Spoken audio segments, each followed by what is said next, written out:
pret Kristu izturējās tā,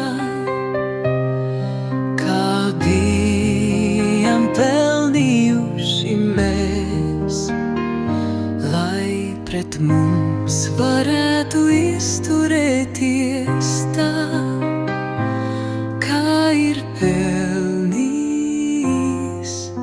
viņš.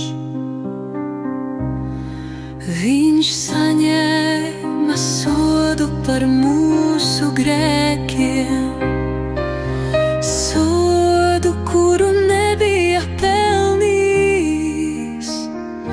lai mēs saņemtu viņa taisnību,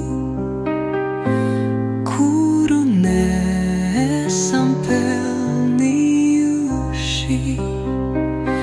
Jēzus izcieta mūsu nāvi, lai mēs saņemtu viņa dzīvību. Ar viņa brūcēm mēs esam dziedināti.